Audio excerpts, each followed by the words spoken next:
I thought the biggest challenge that day would be keeping 8 excited children away from the birthday cake. I could not have been more wrong. My name is Melissa Carter, and for weeks I had been planning my son Ethan's 8th birthday party. As any parent knows, birthdays are a big deal when your child is 8 years old. Ethan had spent months talking about the celebration. He wanted games in the backyard, a giant blue cake decorated like a race car track, and enough balloons to make our house visible from outer space. At least that was how he described it. Seeing his excitement made every late-night shopping trip and every extra dollar spent feel worth it. The party was scheduled for a sunny Saturday afternoon in early June. The weather forecast was perfect. The decorations were ready. The food was prepared. Everything seemed to be falling into place. By 11 o'clock that morning, our backyard looked exactly the way I had imagined it. Bright streamers hung from the fence. Tables were covered with colorful cloths. A bounce house stood in one corner of the yard while gift bags waited neatly beside the patio. My husband Brian helped arrange chairs while Ethan ran around checking every detail for the 10th time. His smile alone made the effort worthwhile.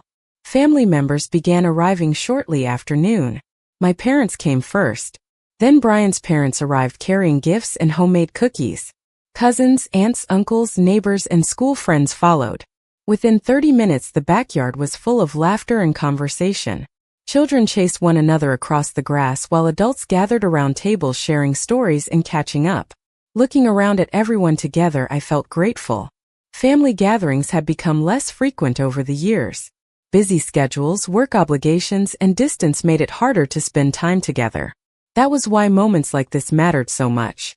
Around 1 o'clock, my sister-in-law Rachel Bennett arrived.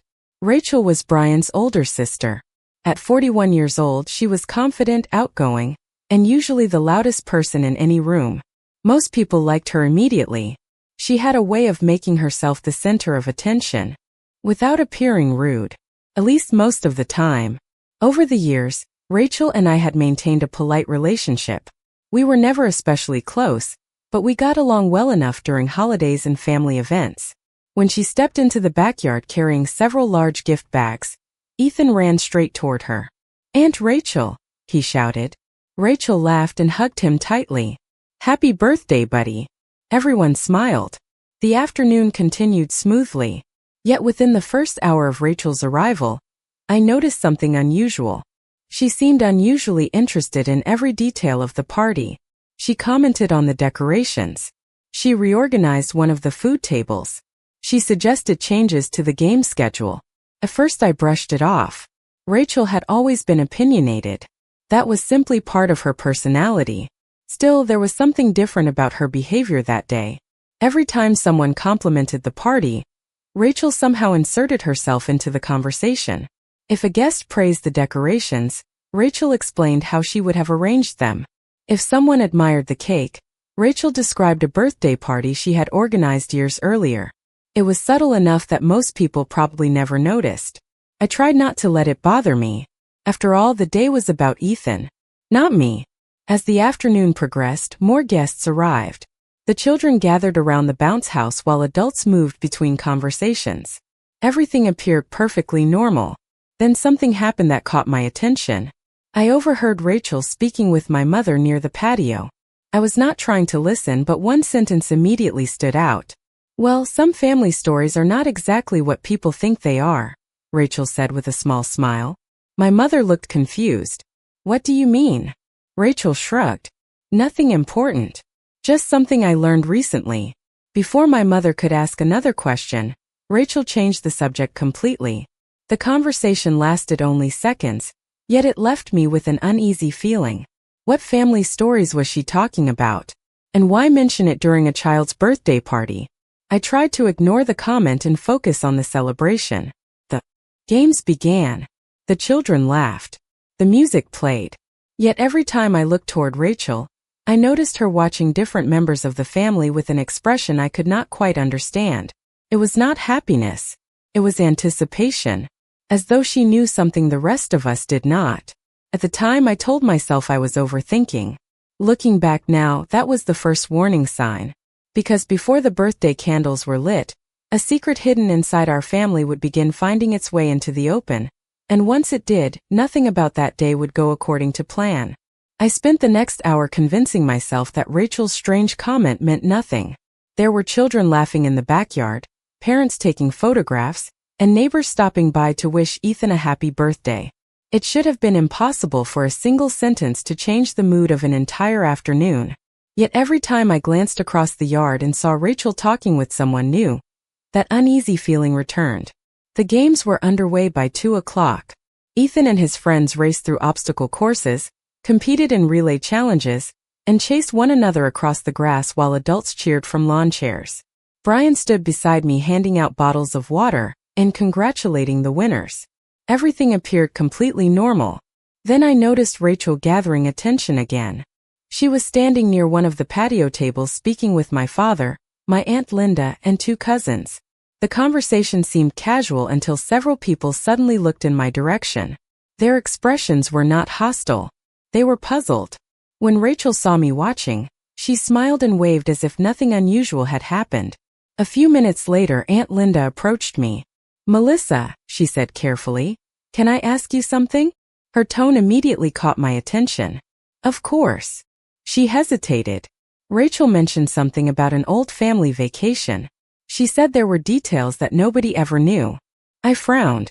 "What details?" Linda shrugged. "I am not sure." She did not explain. She only hinted that there was more to the story than everyone remembers. My confusion deepened.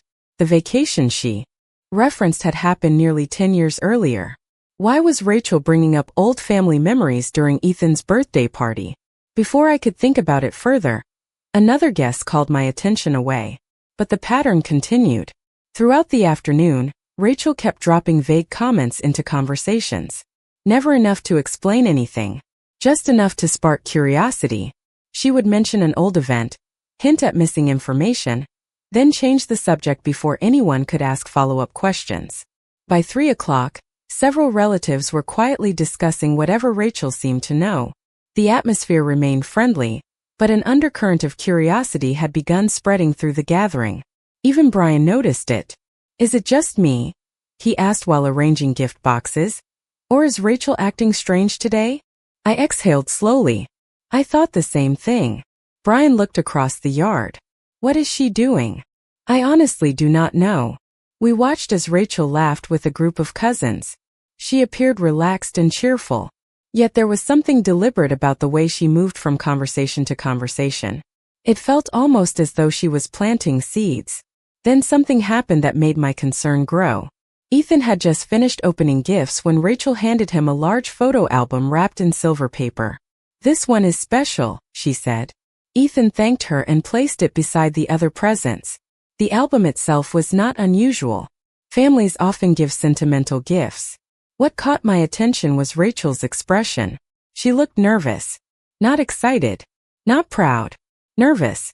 Later, while guests were eating cake and ice cream, I noticed her checking repeatedly to see whether anyone had opened the album. At one point she even walked over and adjusted its position on the gift table. It seemed insignificant, yet I could not stop noticing it. Meanwhile, conversations around the party continued drifting back toward whatever mystery Rachel had introduced. My mother eventually approached me with a concerned expression. "Melissa, has Rachel talked to you today?" she asked. "Not much." "Why?" My mother lowered her voice.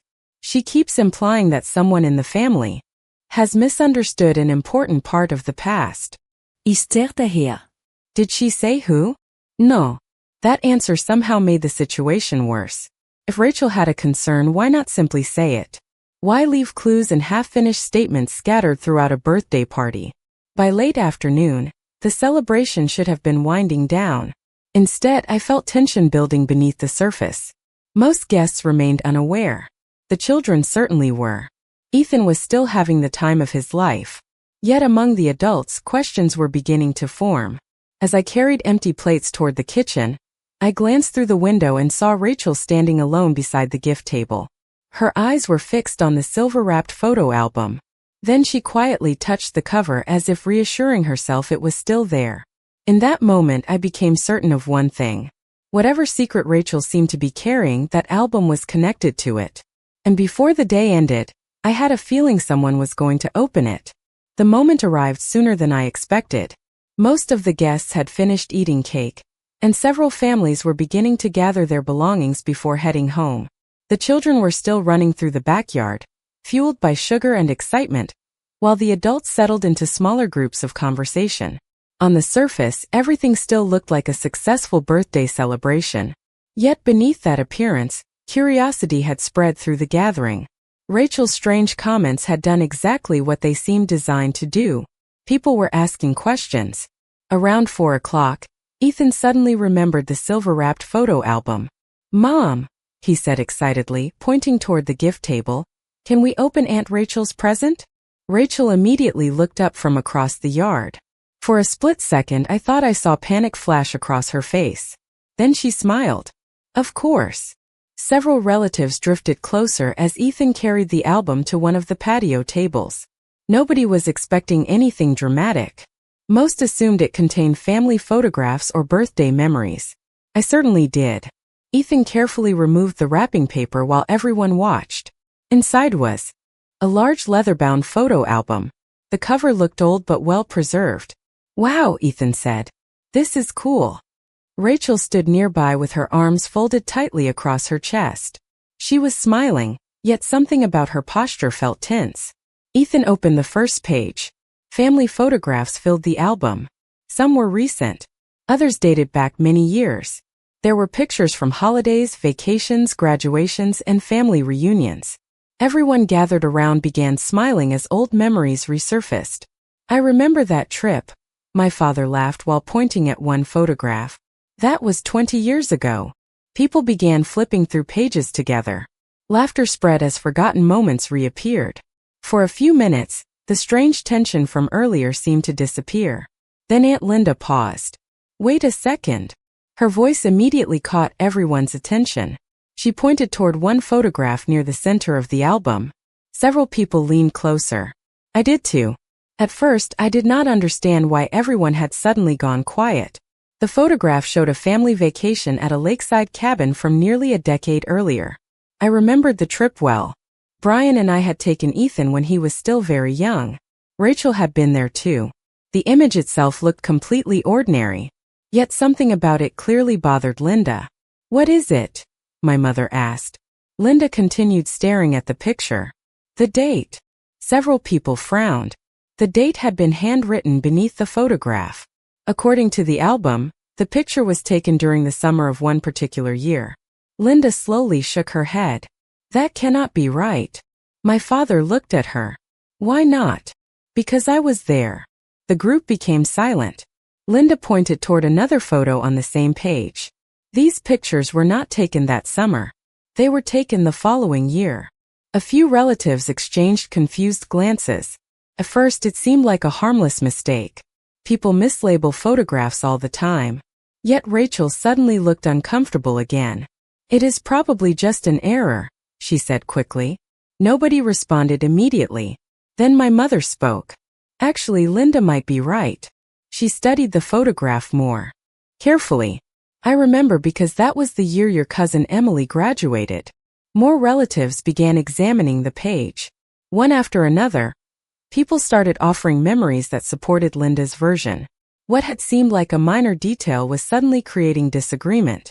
The strange part was not that the date appeared wrong. The strange part was Rachel's reaction. She seemed desperate to move on. "It really does not matter," she said with an awkward laugh. "The pictures are the important part." Yet the more she tried to dismiss the issue, the more attention it attracted. Daniel, one of Brian's cousins, picked up the album and flipped backward through several pages. "Hold on," he said. "There are other dates here too." His comment immediately changed the atmosphere. Several photographs appeared to contain similar inconsistencies. Events people remembered occurring in one year were labeled as happening in another. Some differences were small. Others were harder to explain. Nobody accused Rachel of anything. Not yet. But confusion spread quickly through the group. I looked toward her. "Rachel, where did this album come from?" For the first time all day, she hesitated before answering. "I put it together myself." The silence that followed felt noticeably heavier. Around us, conversations throughout the backyard began slowing as more guests, since something unusual was happening. Rachel looked around at the growing crowd and forced another smile. But this time the smile did not reach her eyes. Because whatever story she had been hinting at all afternoon suddenly seemed connected to the album. And now everyone could see it. For several moments nobody said anything. The photo album sat open on the patio table while family members stared at the pages. What had started as a pleasant walk through old memories had unexpectedly turned into a discussion about dates, timelines, and events that many people remembered differently. Children continued playing in the backyard, unaware that the atmosphere among the adults had changed completely. Ethan was busy showing one of his new toys to a friend and thankfully paid little attention to the growing tension. Rachel stood beside the table looking increasingly uncomfortable. I could tell she wanted everyone to stop examining the album. The problem was that her reaction only encouraged people to look more closely. My father adjusted his glasses and leaned over another page. "This one is wrong too," he said. Several heads turned toward him. He pointed at a photograph showing a family barbecue. According to the album, this happened before Emily moved to Colorado. He shook his head. "That cannot be right. Emily was already living there. She flew back for that barbecue." Emily, who happened to be standing nearby, immediately nodded. "He is right. I remember taking time off work to come home."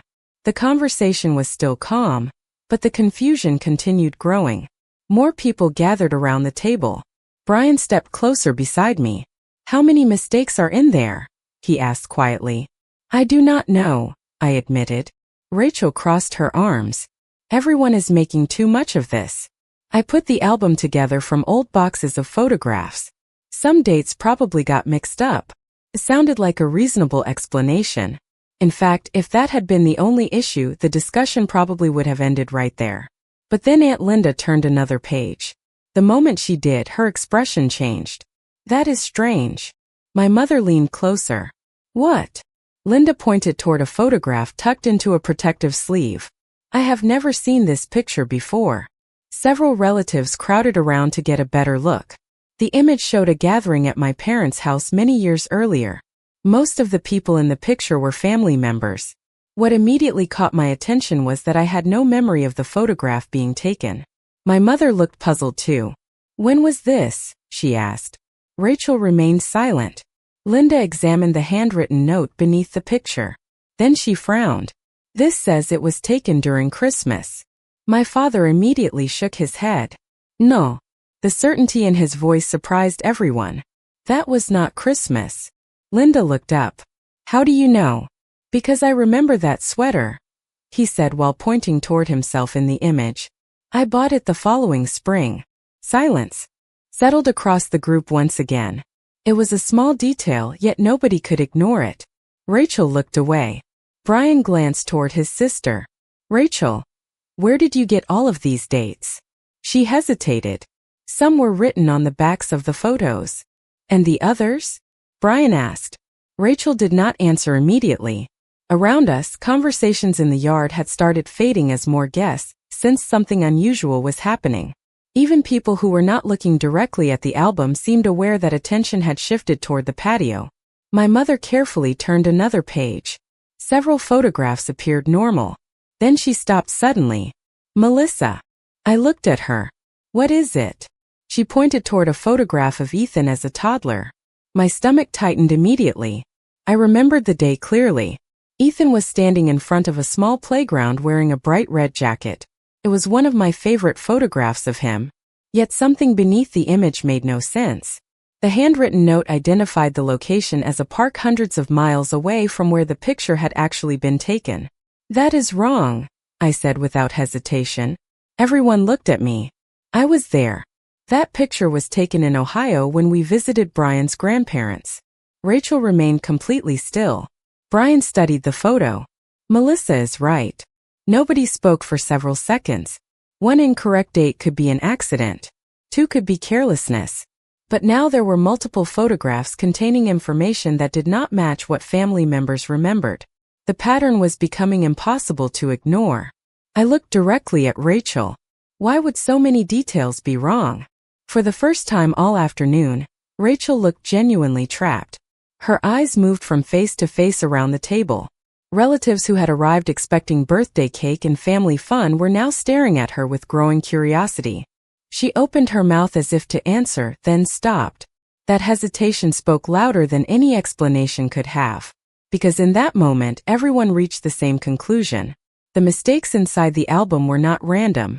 Somehow, they were connected to whatever secret Rachel had been hinting at since she arrived. And now the entire family wanted answers. Rachel's hesitation changed everything. Up until that moment, most people were still willing to believe the album contained innocent mistakes. Family photographs are often mislabeled. Memories fade. Dates become blurry over time. But the look on Rachel's face suggested something very different. She was not confused by the discrepancies. She was afraid of them. The conversations around the patio table grew quieter as more relatives gathered nearby. Even guests who had not been following the discussion could sense that something unusual was happening. The cheerful atmosphere that had defined most of Ethan's birthday had slowly transformed into something else. Curiosity had become concern. Brian folded his arms and looked directly at his sister. Rachel, if there is an explanation, now would be a good time to give it. His voice remained calm, but everyone could hear the seriousness behind it. Rachel glanced around at the faces surrounding her. My parents, Brian's parents, cousins, aunts, uncles, friends. For a brief moment, she looked as though she might finally explain everything. Instead, she reached toward the album. Maybe we should put this away, she said quietly. That was the worst possible response. Immediately, several relatives exchanged glances. Nobody understood why she suddenly wanted to hide the very album she had chosen to bring. Aunt Linda slowly shook her head. No, Rachel. I think we should understand what we are looking at. The silence that followed felt heavier than any argument.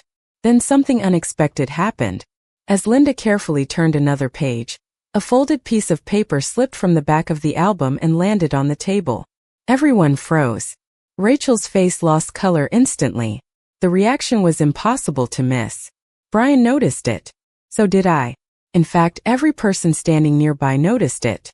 For several seconds, nobody moved. The folded paper sat in the center of the table like something far more important than it appeared. Rachel reached forward quickly. That is nothing important. But before she could pick it up, my father gently placed his hand over it. Then you will not mind if we look. Rachel immediately pulled her hand back. The room seemed to hold its breath. My father unfolded the paper slowly. At first, it appeared to be an ordinary photocopy. Then he adjusted his glasses and stared more closely. What is this? He asked. Nobody answered. He passed the document to my mother. Her eyes widened almost immediately. Rachel. The concern in her voice made my stomach tighten. Brian stepped forward. Mom. She handed him the paper. He read it silently for several seconds. Then his expression changed completely. Where did you get this?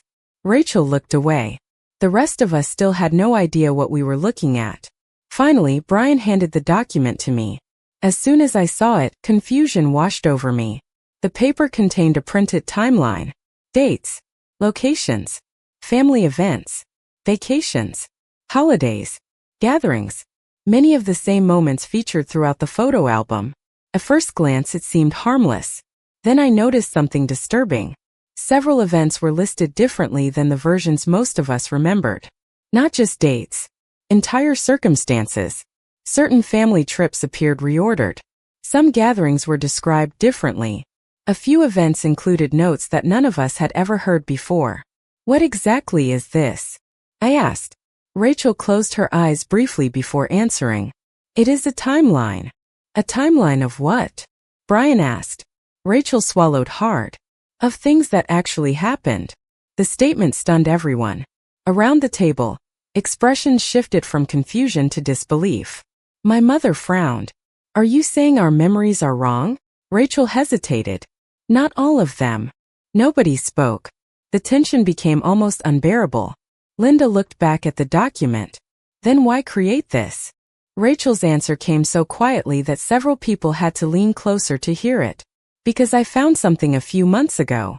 Every person at the table became still. My father lowered the paper. Found what? Rachel stared down at the ground. Her voice trembled slightly. Proof that a story our family has believed for years may not be true. The words landed like a thunderclap. Suddenly every strange comment she had made throughout the afternoon began making sense. The mysterious hints, the incorrect photo captions, the nervous behavior. The album had never been intended as a birthday gift at all. It was evidence, a collection of clues leading toward a single conclusion. I looked at Rachel and felt my heart beating faster. Whatever secret she had uncovered, it was important enough to make her rewrite years of family history. Around us, conversations throughout the backyard had completely stopped. Guests were no longer thinking about cake, games, or birthday presents. Every eye was fixed on Rachel, because after hours of questions and confusion, she had finally admitted the truth. She had not brought the album to celebrate the past. She had brought it to challenge it. And for the first time all afternoon, it became clear that the real chaos had not started yet. The moment Rachel admitted she had brought evidence to challenge the family's shared memories, the entire atmosphere around Ethan's birthday party changed completely. What had once been a celebration filled with laughter and children's games now felt like a suspended moment where no one quite knew what would happen next. Guests stopped moving. Conversations faded. Even the children seemed to sense that something important was happening and gradually drifted closer to their parents. Rachel stood near the patio table, her hands trembling slightly, while Brian remained in front of her holding the timeline document. My father slowly placed the paper back on the table as if it had become heavier than before. "You are saying this timeline proves our memories are wrong?" he asked carefully. Rachel shook her head immediately. "Not wrong," she said. "Just incomplete." That single word only deepened the confusion. Incomplete memories suggested missing pieces, not false ones, but no one understood where those missing pieces came from or why they existed. My mother crossed her arms tightly. "Rachel, you need to explain what you actually found." Rachel looked around at all of us again. This time her expression was different. The nervousness was still there, but beneath it was something else. Determination. "A few months ago," she began slowly, "I was going through old family records while helping clean out storage boxes at home. I was not looking for anything specific. I just wanted to organize everything." She paused as though choosing her words carefully. "That is when I started noticing patterns." Brian frowned. "What kind of patterns?" Rachel pointed toward the photo album on the table. "The same kind you saw in there. Dates that do not match. Events that seem slightly different depending on who remembers them." A few relatives exchanged uncertain looks. The idea sounded impossible at first. Families might misremember details, but not entire patterns across multiple events. Aunt Linda spoke quietly. "So you started comparing everything?" Rachel nodded. "At first I thought it was just mistakes in labeling, but then I found older records. Notes, printed schedules, even handwritten lists from past gatherings." She hesitated again. "And they did not match what we all remember." A heavy silence followed. I felt a strange discomfort building in my chest. "Rachel," I said slowly, "what exactly are you suggesting?" She looked directly at me for the first time since this conversation began. "I am suggesting that some of the family memories we have all shared may have been recorded incorrectly at the time they happened." My father let out a quiet breath. "That still does not explain why you brought this here today." Rachel glanced toward Ethan, who was now sitting with a group of cousins near the grass, completely unaware of the discussion unfolding only a few yards away. Her expression softened slightly. "Because I realized something important," she said. "If I kept this to myself any longer, it would only create more confusion later." Brian stepped closer. "Confusion about what?" Rachel hesitated for a long moment. Then she reached into the photo album again and pulled out another envelope. This one was smaller and more worn than the first. She placed it on the table without saying a word. No one touched it immediately. The silence around us became so intense that I could hear the distant sound of children laughing in the yard, completely disconnected from what was happening at the table. Finally, my mother reached forward and opened the envelope. Inside was a set of printed pages. She began reading, and almost instantly her expression changed. "This," she whispered. "This does not match anything I remember." One by one, family members gathered closer again, each reading sections of the document. The more they read, the more the confusion deepened. It was not just dates anymore. It was entire descriptions of events written in ways none of us recalled. Even small details like who attended certain gatherings or where they took place were different. Brian looked at Rachel again. Where did this come from? Rachel lowered her voice. From someone who used to help manage family records years ago. That answer created another wave of silence. Because now the situation was no longer about a misprinted photo album. It was about two different versions of family history existing side by side. And in that moment, I realized Rachel had not been trying to ruin a birthday party. She had been trying to decide whether we were ready to hear a truth that might change everything we thought we knew about our own past. The silence that followed Rachel's explanation felt heavier than anything that had happened earlier that afternoon. Even the children's laughter in the distance sounded distant and disconnected, as if it belonged to a completely different world. Around the patio table, every adult remained focused on the documents now spread out in front of us. What had started as a simple photo album had evolved into something far more complicated. Two versions of family history were now sitting side by side, neither fully matching what anyone remembered. Brian finally broke the silence. Rachel, this is not just about different memories, he said carefully. You are saying there are official records that contradict what we all experienced. Rachel nodded slowly. Yes. My father rubbed his forehead, clearly trying to process everything. That is not something that happens by accident. Rachel did not respond immediately. Instead, she looked down at the table, her hands resting near the edge of the album as if she needed it to stay grounded. I did not understand it at first. Either, she admitted. I thought it was just mistakes in labeling or incomplete notes. But the more I compared things, the more I realized the differences were consistent. My mother leaned forward slightly. Consistent how? Rachel exhaled. The same events are described differently depending on the source. Dates, locations, even who was present. It is not random. A few relatives exchanged uneasy looks. The idea that entire shared memories could be documented differently was difficult to accept. Aunt Linda spoke quietly. Where did you get the other records? Rachel hesitated again. From storage files that were kept by someone who used to help manage family documentation years ago. That answer immediately changed the tone in the group. Brian frowned. You mean someone outside the family? Rachel nodded. Someone who had access to old organizational records. The implication of that statement hung in the air. If what Rachel said was true, then the inconsistencies were not just family misunderstandings. They were tied to formal documentation that had existed for years. My gaze moved between the papers on the table and Rachel's face. Why would someone keep different versions of the same events? I asked.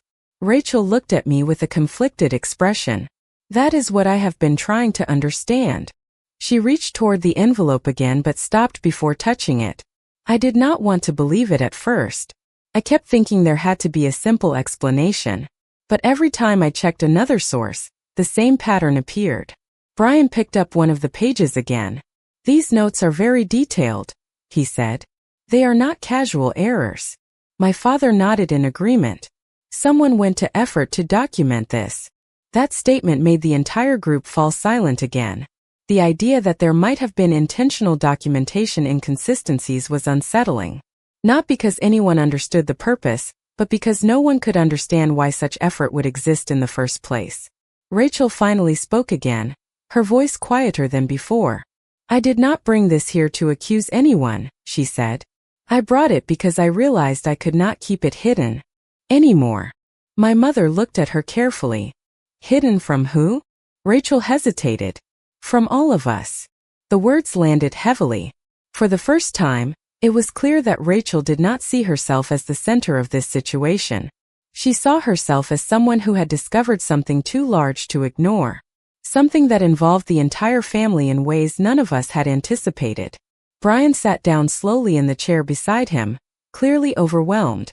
So what happens now? He asked. No one answered immediately. The question hung in the air without direction. Because the truth was none of us knew what came next. We had reached a point where the celebration had completely dissolved. The birthday party continued in the background, but it no longer felt like part of the same moment. In front of us lay documents that challenged our shared understanding of the past. And standing beside them was Rachel, who had finally stopped trying to hide what she had found. I looked around at the family gathered near the table. Faces that had come together to celebrate a child's birthday now reflected confusion, concern, and uncertainty. Whatever Rachel had uncovered, it was no longer just her discovery. It belonged to all of us now. And as I realized this, I understood something else as well. The chaos that had erupted at this birthday party was not the result of one moment or one mistake. It was the beginning of a truth that none of us were fully prepared to face. The atmosphere around the patio table had changed completely. What was once a cheerful birthday celebration had become a silent circle of adults trying to understand something none of us were prepared for.